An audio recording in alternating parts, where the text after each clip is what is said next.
I think we got it now. Over to you. Hey, thanks everybody for coming. I'm Greg Dunlap. I'm the Director of Content Strategy at an agency called Bixel.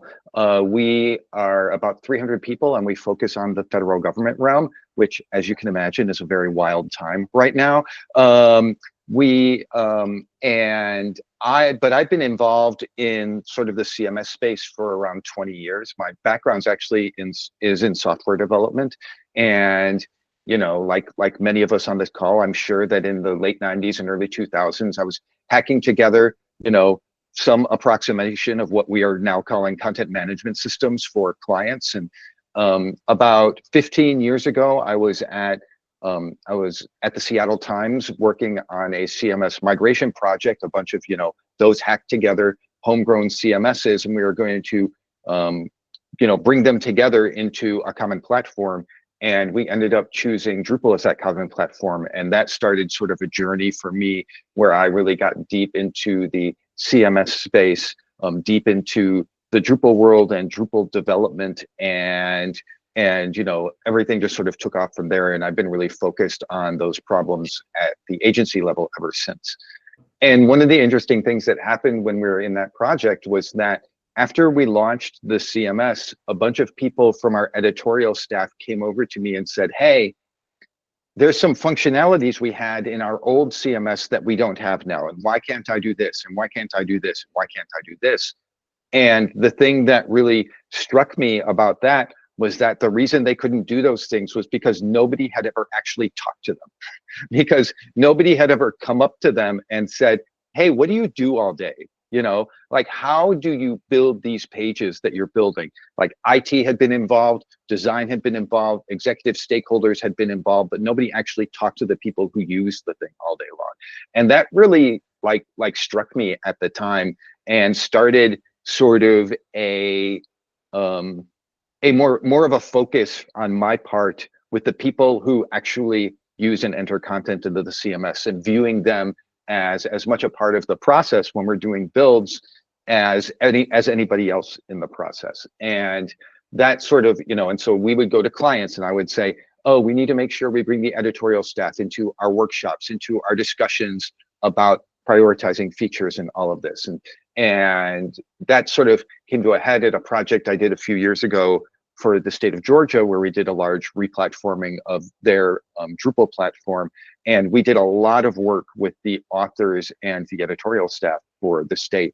And I came out of that project with just like buzzing with all of these ideas and all of these things that I had been thinking about for a long time in the realm of content authoring. And so I wrote a book proposal and sent it to a book apart, who, to my great shock, accepted it and started writing this book and got into the first draft stage, and was in the process of editing it when a book apart came to me and said that they were ceasing operations and that all of the books in process were going to be canceled.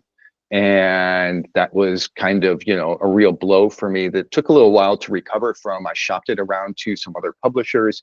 Nobody else wanted to pick it up. And so what I ended up doing, rather than let it die on the vine, was launching a Kickstarter about a year ago in order to fund the completion of the book, the editing, the design and production of, and the printing of copies, and I ended up raising a little over $12,000 to make that happen, again, to my great shock and amazement. And so for the last year, I've been writing, editing, producing this book, getting all of the distribution set up, getting all of the copies made. It was a real learning experience for me. It was very interesting. And as of today, all of those books are going out the door to the backers in the mail. And that's like how all of this ended up. And the book will end up being on sale on February 17th to the general public, which is really kind of incredible to me.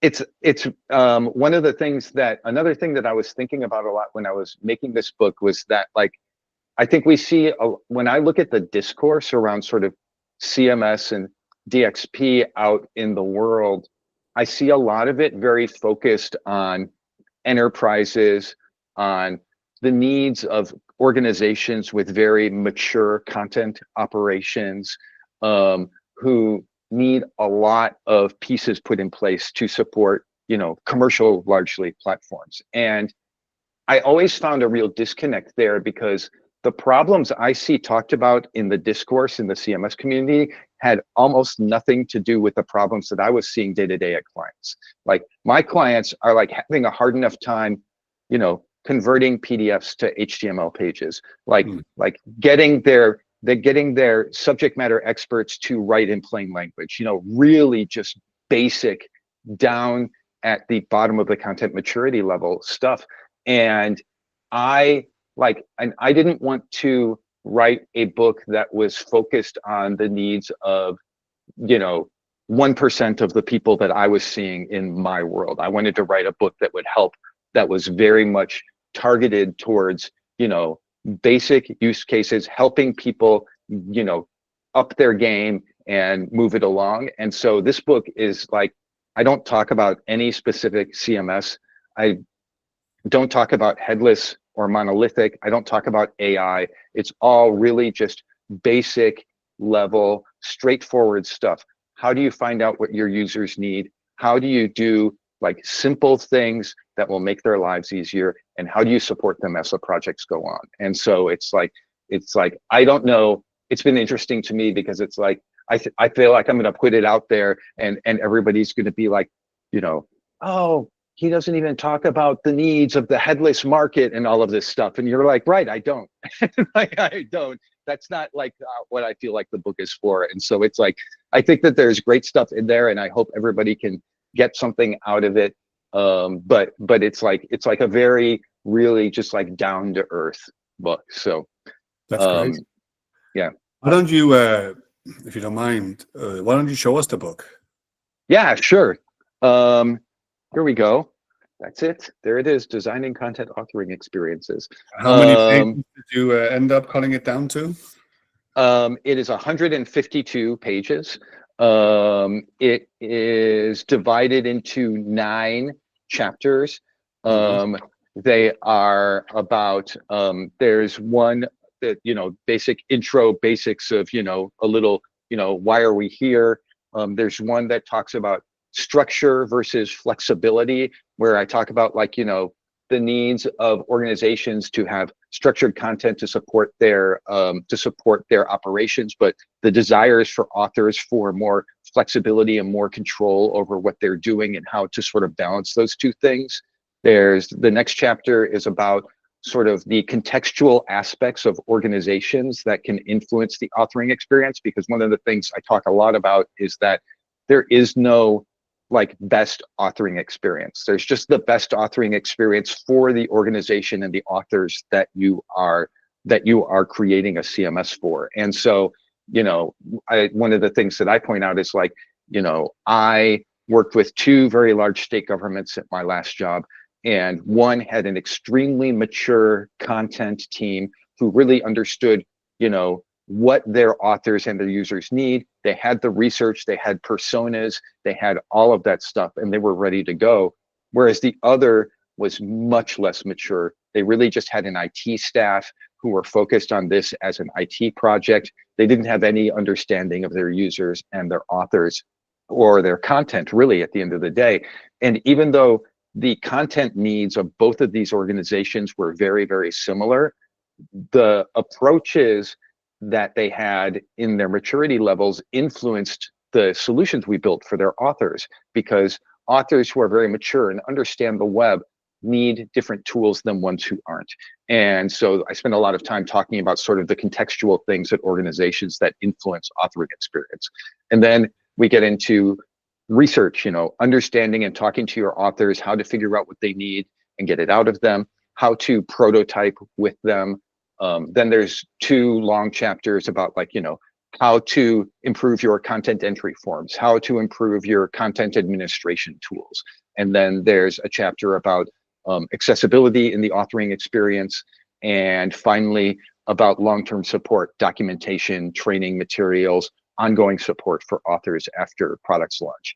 And that's how it's put together. Somebody pointed out to me when they were reviewing it that this is kind of like you know, a whole separate web project from building your website. Like it's got all of the same steps that you would go through targeting your end users for your authors. And that's very true. Like, you know, I view content authors as users of your website, the same way you would view the people who visit your website as users of your website. And so, you know, how you understand and target them is very much the same process. That's great.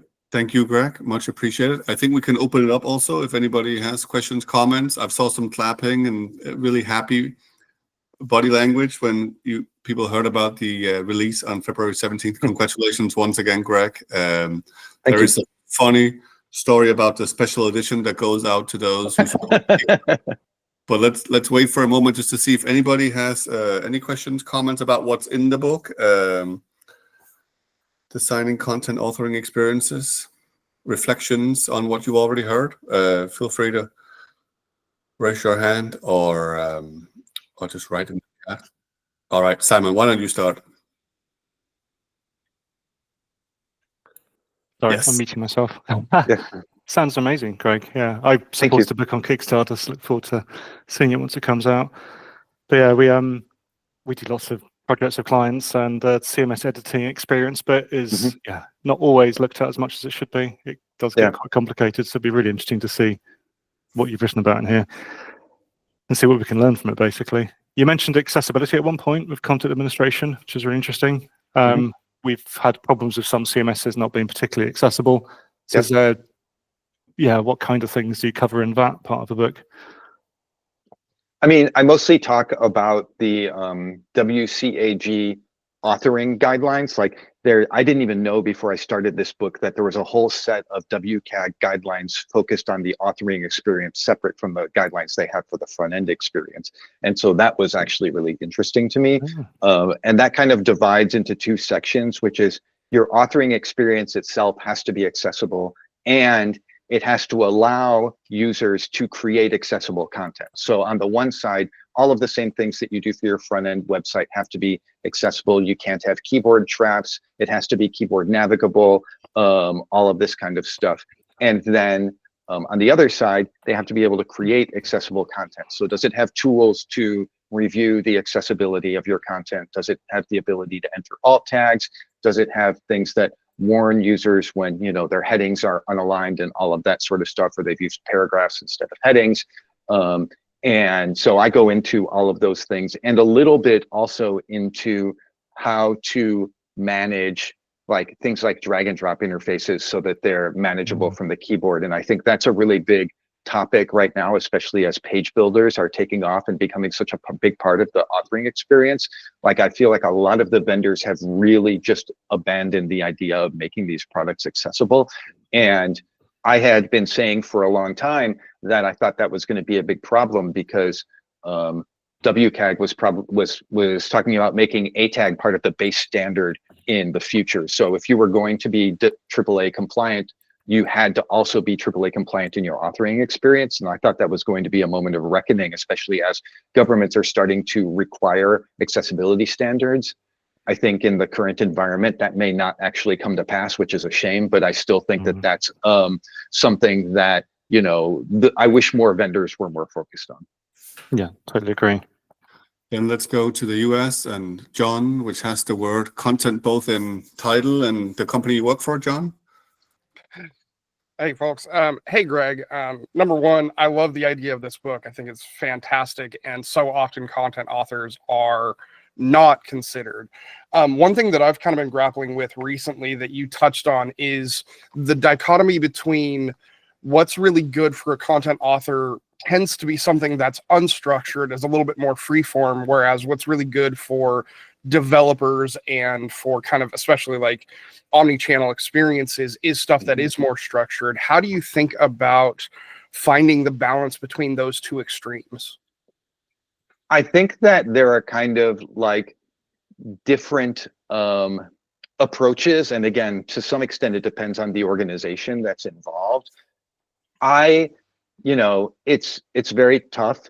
One of the things that I talk about, and this doesn't have anything to do with authoring experiences at all, is that in my experience, the authors who want more flexible content tend to be those who are coming from a place of like being not really web people, as it were. Like they're subject matter experts or academics or whatever, you know, they view the web from a very page-centric viewpoint and see it as a creative exercise, right? Not like a content exercise. And like one of the things that I tell my clients all the time is that one of the things that you can do to counteract that is to, like, you know, hire some web people to manage this content in conjunction with the subject matter experts, so that you're getting both voices in play, and so that you have somebody who understands the website as well as the content side and the subject matter that's being taken.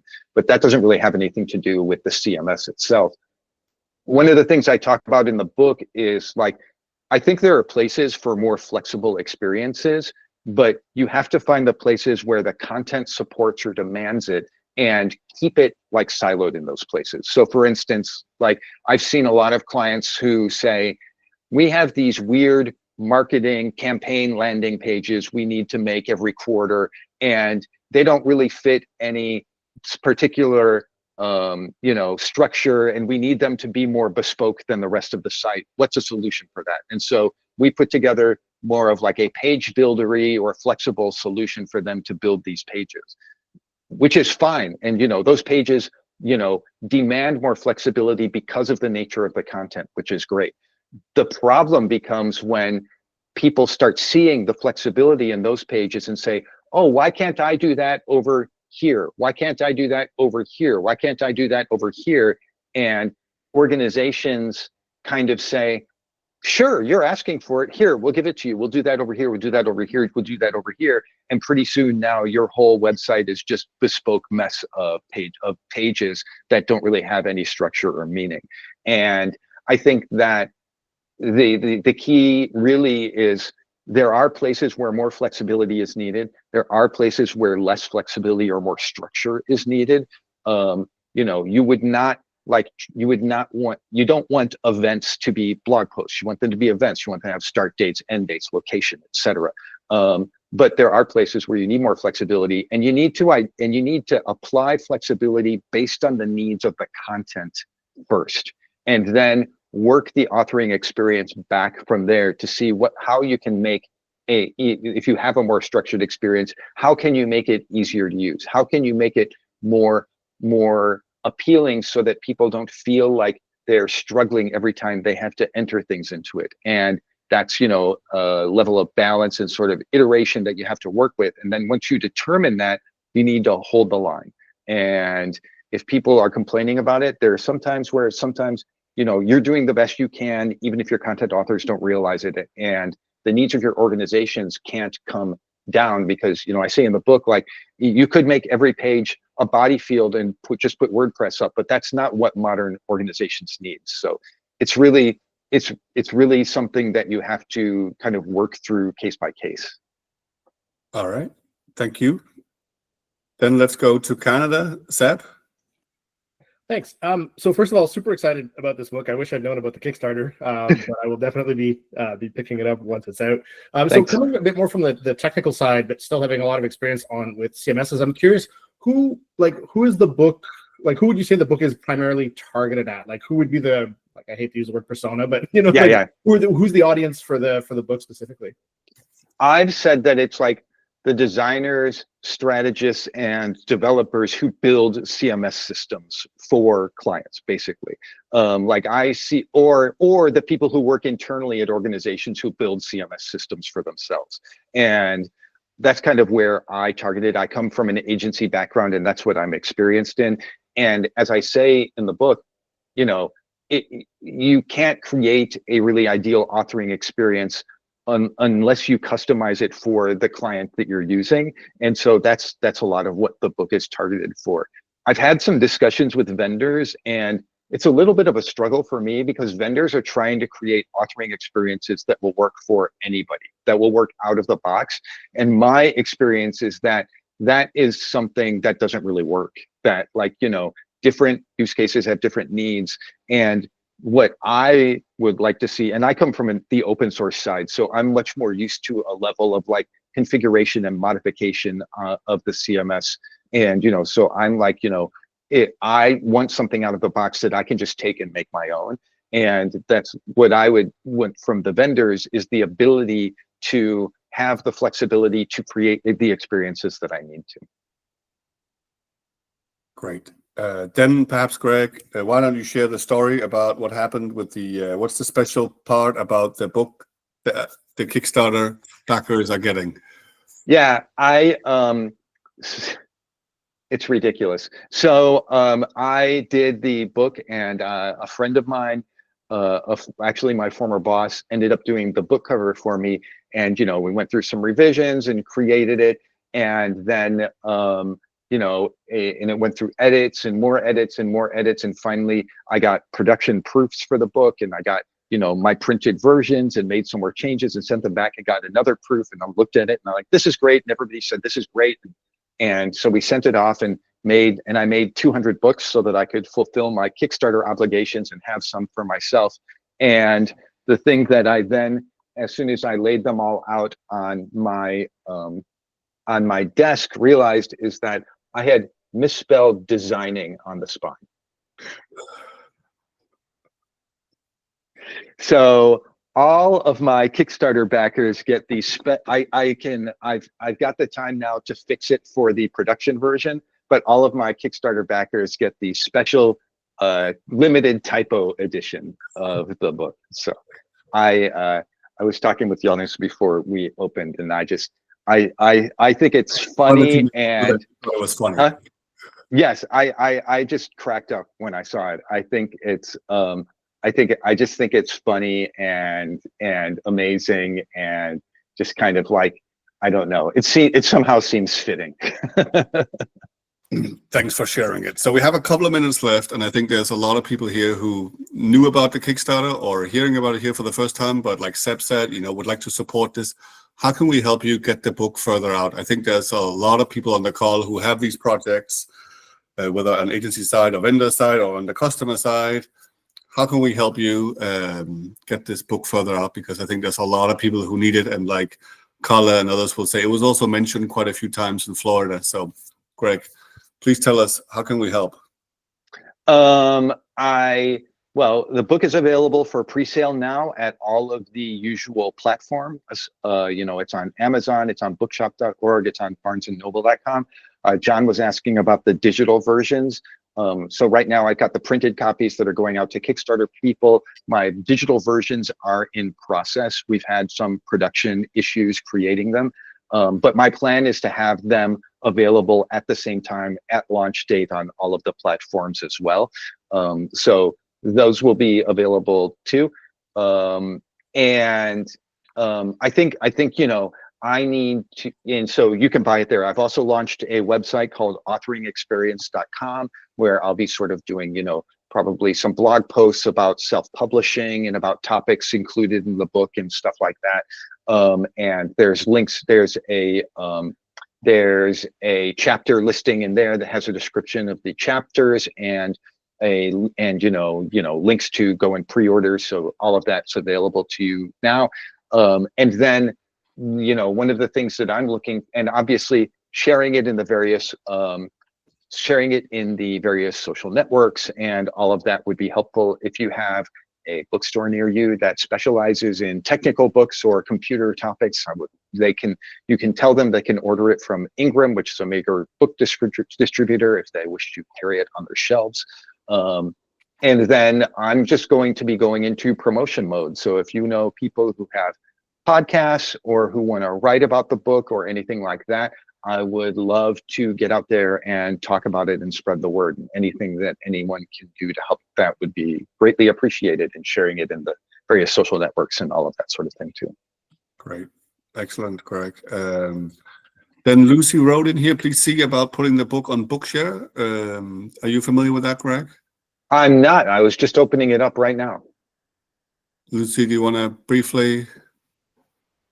Your microphone. I'm having keyboard command trouble today. Sorry. Bookshare is a service for people who have literacy problems and allows them to get the book in a format that will actually be more accessible to them.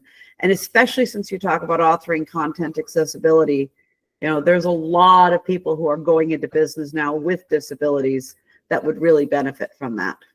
Yeah, I'll definitely look into that. This is really interesting. Thank you for bringing it to me. Thank you, Lucy. Thank you, Simon. Anybody else? Closing questions, comments here at the end? I just want to say congrats to you, Greg. I know all the work that it takes to do that. So good for you. Thanks. I really appreciate it. I will be definitely recommending it to every CMS creator I talk to. Thank you. All right. So perhaps in a closing, Greg, now people on this call know about the special edition collector's items like faulty stamps in the old days. Perhaps Maybe I'll bring a couple to Montreal for giveaways, the special editions, right? I do have a few extras that I'm not shipping out to the Kickstarters. I think the organizer of Montreal will buy a couple of copies. You can sign them and all of that. We can do it then. So I would like to support this project. One thing I was just thinking, which is also fun to know of when you're reading a book, you've had a book launch event like this. Anything that kind of got cut, as you were doing the editing, anything that you took out that you thought, oh, hey, perhaps, if I had 200 pages or, anything that's mentioning? I did have, and I had an entire chapter that I wrote about like sort of the web development process and like what the different sort of areas of it are, like, from conception to CMS choice to design, development, testing, etc. That I ended up tearing out. I was kind of like trying to make the point that the authoring experience can be brought into the conversation at any one of these levels and by any one of the skill sets that are involved in them. And it just seemed really like duplicative to me, especially given the audience. When I looked at who I was targeting, I was like, most people are already going to know this, and I don't think this is like a good use of my time.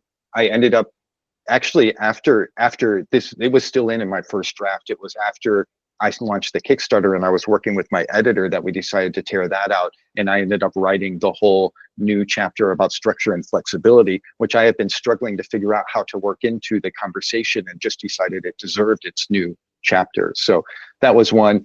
I started writing an entire chapter on page builders and decided that it wasn't something that I could spend that much time on. And I just sort of worked that content into the structure and flexibility piece. So, there's definitely a lot that got left out. I did consider doing a sort of like looking into the future to talk about like AI and some of the trends that are coming for CMS in the future, and ended up not doing it. But, obviously a lot of those topics do come into play. I think part of the problem is it's kind of like, we can talk a lot about what the impacts of AI are going to be in authoring experience, but I also think we're very, very early in that conversation, and it's really hard to tell. It was funny, I was talking to Dean Barker, and he told me that like 3 months after he launched web content management, Contentful launched and started the headless game, and he hadn't had anything about that. He felt like immediately his whole book was out of date because because of timing, and I didn't want to be in that situation. So so yeah. Perfect, Greg. Thank you so much for getting up early, and everybody else for joining. This was really a big pleasure. Congratulations once again on the book. Can't wait to hold it in my hand. I'll write this up. This was really a pleasure, and let's keep the conversation going on designing content authoring experiences. I do not think we are done just yet. Yeah. Thank you, Greg.